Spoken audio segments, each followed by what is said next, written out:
to say good day to you this day of your time. How are you all? Great.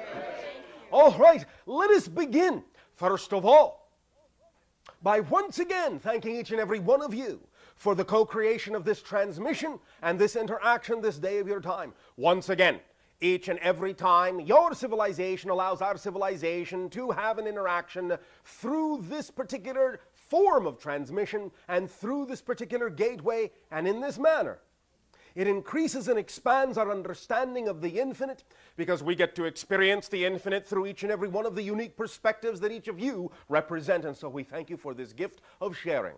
At this time, we would like to begin, first of all, by recounting and illuminating the idea of how the polyhedron structures that you are exploring can be utilized in a variety of ways to enhance and increase and expand your understanding and your ability to connect to other dimensional realms of information within and without you. First of all, let us do what you would call in your language a recap of what you are familiar with as the regular polyhedral structures. First of all, you will find that there are actually, in total, of those we will discuss this day of your time, 9. There will be 6 that will be physiological. There will be 3 that will be higher dimensional. Now, more often than not, you will hear on your planet of the 5 regular solids, specifically meaning what you refer to as the 5 platonic solids, again, specifically meaning that they are associated, their recognition, in a sense, their quote-unquote discovery, is associated with the entity that you call on your planet Plato. But there are actually 6 regular solids, one of which was not known to Plato, but has since been recognized by your civilization. Let us begin with the 6 physiological regular polyhedron. Number 1, if you already have it, mark it down, check it, make sure it is on your list. The tetrahedron, being in a sense a 4-sided structure, or not counting the base, a 3-sided pyramid, but including the base, 4 sides, each side being an equilateral triangle. This you have, yes? All right. Next, what you call the cube. 6 sides, each of which is a square. This you have, yes? Yes. All right. The next being the equilateral octahedron. 8 sides, in a sense, that you would recognize as, again, equilateral triangles. The equilateral octahedron. This you have, yes? Yes? This would be like unto what you would call 2 4-sided pyramids stuck together at the square base. You follow? Yes. All right. Next, you usually count the concept of what you would call the dodecahedron. Yes? But do you have 2 dodecahedrons? Or 1? There is 2. There is the pentagonal dodecahedron, made of 12 pentagons. There is the rhomboid dodecahedron, made of 12 rhombus shapes, which are diamond shapes. So there are 2 12-faced polyhedron, 2 types of dodecahedron. You follow? Yes. All right. You can experiment, and we will get to this in a moment, with constructing the rhomboid dodecahedron. We will explain how to construct such a figure in a bit. All right? Yes. All right. Moving on to the final 6th regular polyhedral structure, you have the 20-sided figure, 20 triangles, equilateral triangles, that you call the icosahedron. You follow? Yes, yes? Yes. All right, thank you, thank you. Want to make sure there is someone on the other end of this transmission.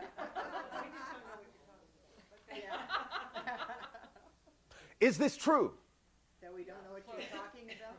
Yes? Some more than others. All right. True. Have you not, up to this point, explored the idea of the regular polyhedral solids? Yes? We've been concentrating on the Tesseract tonight. All right. That is number 8. Okay.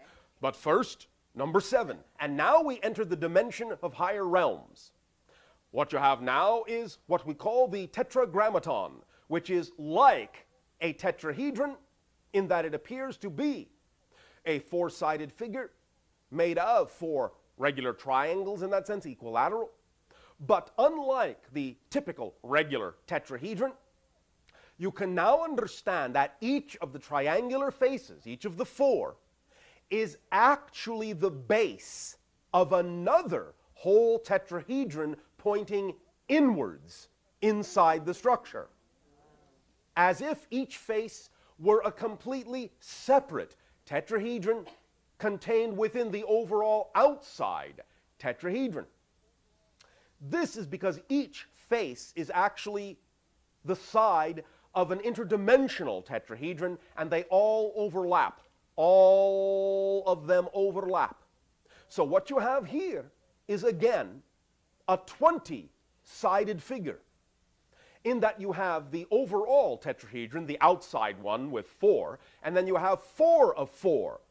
16 and 4 is 20. You have another 20-sided figure, but it is 20-sided in another dimension, not in your dimension. It only is, in a sense, 4-sided in your dimension. The next, the 7th, is the Tesseract. That is the cube or the hypercube, as you may call it. Again, the same principle applies. And this is that each square face is the side of a completely different cube. So you have, in a sense, 7 cubes, a whole cube outside, and each face represents another completely different cube, making another 6, and therefore you have 42 faces in this particular polyhedral structure. But again, most of them are in another dimension. Again, it would be like you have a cube, and you can imagine that you can step into any face and be inside the cube as if it were simply a hollow structure. But that is what would happen in your normal 3-dimensional cube. You would simply step through one of the faces and be inside the same cube. In the hypercube, in the Tesseract, any face you step through would actually put you into a cube separate from any other cube you step through any other face to enter. Each face is the side of a completely different cube. They are all intersecting, but they do not interact. They do not meet. If you step through one face, you are in cube number 1. If you step through another face, you're in cube number 2. And the things that are contained inside cube number 1, if anything at all, will not appear inside cube number 2 when you step through face number 2. This is the whole concept of higher dimensional polyhedral physics. The final, in that sense, is really simply what you recognize as a sphere. For in that sense, it is unidirectional. You have this, in a sense, even in your own reality, and it can said to be the idea of the 0 point, even before the tetrahedron in physical terms, for when you step in a sphere is the same in all directions. This is the same in the higher dimensions as well. Again, however, when you step into the hypersphere, you now have an infinite array of possible realities that you could experience, because each point on the surface of the sphere is really a completely different sphere. So while in the physical reality, the sphere being the 0, not the 1, will simply be that you step into a ball and it is the same ball. In the higher dimensions, the sphere will be an infinite array of realities, an infinite array of spheres contained within the same sphere. So you have the 0 and infinity at either end of the spectrum of the interim 8, or an octave of polyhedra. Are you following along so far? All right, close enough. Now, so the progression in terms of the sides, in terms of the faces, that is, will be starting with the physical sphere, 0, And then you will have the tetrahedron for 4. Then you will have the cube for 6.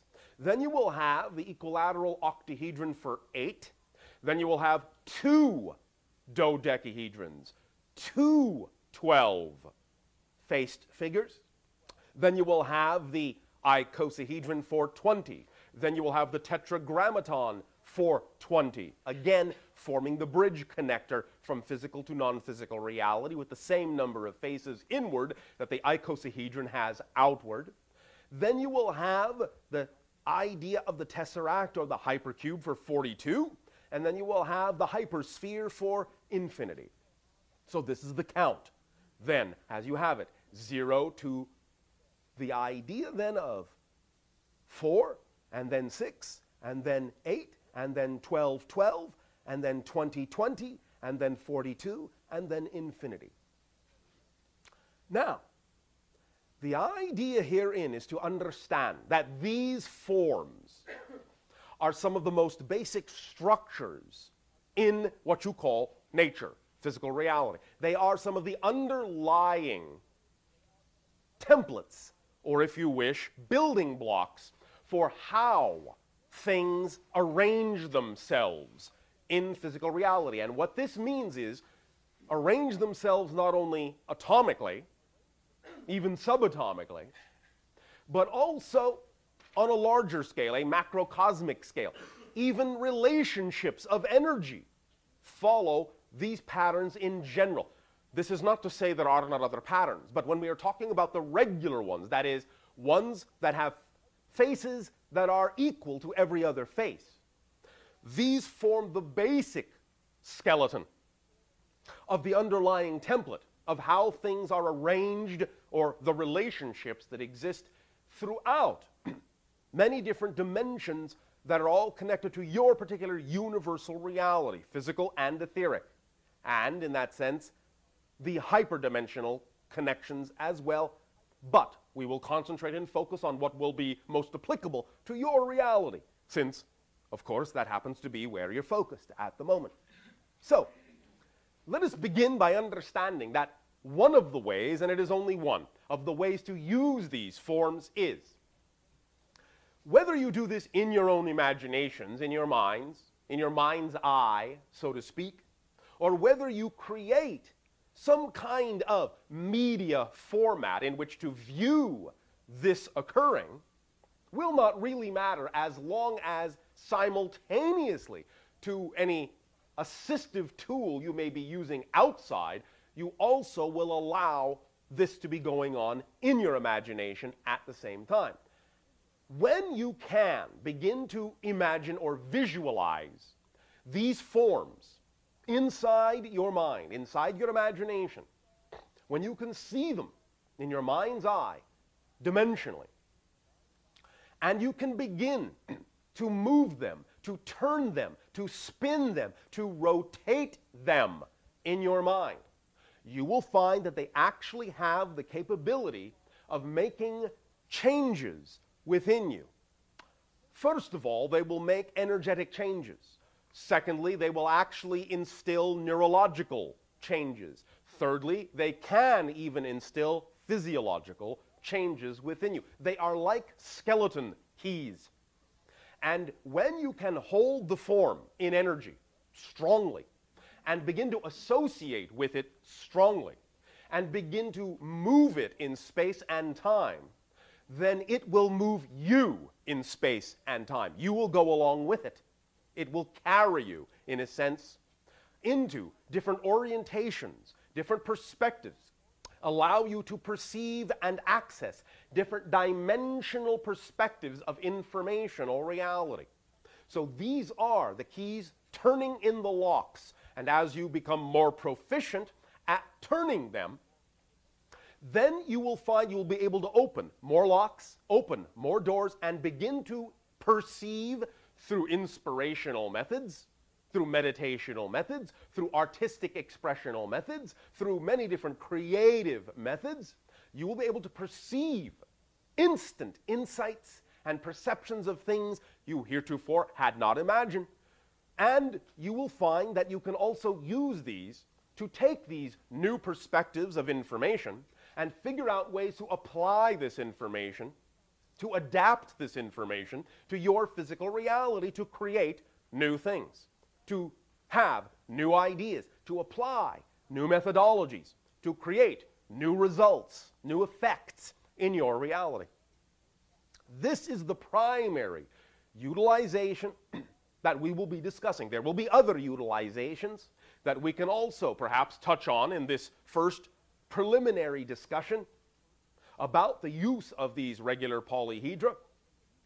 But for now, in having laid this basic foundation, let us begin with your questions so that we can cover your specific focuses, your specific interests, and see how each and every one of these can be perhaps applied to the overall foundational understanding we have given, and how this foundational understanding can be expanded relative to your questions. And then, after we have gone through your questions and discussion thereof, we can, as you would say, wrap it up with some cohesive understanding and further explanation as to how to, as you would say in your language, get the most bang for your buck in the utilization of these very fundamental but very powerful tools of energy. So, let us begin, however you wish, with your questions. Okay, as you know, we've come together as a group, and there are, 10 or 11 of us, and these are group questions, and Yes. we all been assigned them, so we'll just go on with that. Yes, proceed however you wish. Good day, Bashar. Good day. Actually, the couple questions I have to ask are ones that you may end up with. Oh, all right. please, We will see, and if so, we will put them in their appropriate Right. order. Please outline in clear and specific steps how to enter and access the Tesseract. Yes, that's for later. Okay. And see how psychic you are? That's right. You must already I was be listening. using the Tesseract. I was listening. That's Yes. And, And how do we prepare ourselves to use it? all right, in a sense, we will conduct an A-B scenario, or an A-B meditation. There will be both a preparatory stage and an actualization stage, all right? Yes. Very good. Thank you. All right, continue. Number 2. Probably have our questions over and answered in the next 10 minutes. Any discernment we should be aware of. There are many discernments that you need to be aware of. It will depend upon one primary thing, and that is your intention. Your initial intention in going in other words, your reasons, your perspective about why you are using these things, for what reasons, what purposes, what applications are you using these techniques and these tools. Your intention, your perception, and the clarity thereof will be the primary discernments that you need to have. If you are relatively clear about your intentions as to why you are doing what you're doing with these tools, and you are relatively clear about your ideas for what you see for yourself and who you are, then you will find that in being clear on that level, almost no other discernment is really necessary. For any other kind of discernment would be, in a sense, incidental or peripheral to those fundamental, original factors of self-discernment, self-clarification. Does that make sense to you? Yes. So, to begin with, allow yourselves, and this of course we will get into a little bit later in the preparatory stage, allow yourselves when you use these tools to take a moment, or 2 or 3 or 4, there is no rush in this, to make sure that you are clear in your intention, at least in general, as to why it is you think this is a tool you want to use. What is it you think it is supposed to be doing for you? Now, yes, there will be issues from time to time of expectation and desire and so on and so forth that can be simplified, clarified, so that you do not necessarily get, shall we say, caught up in the idea that there may or is supposed to be a particular and only one particular end result of this.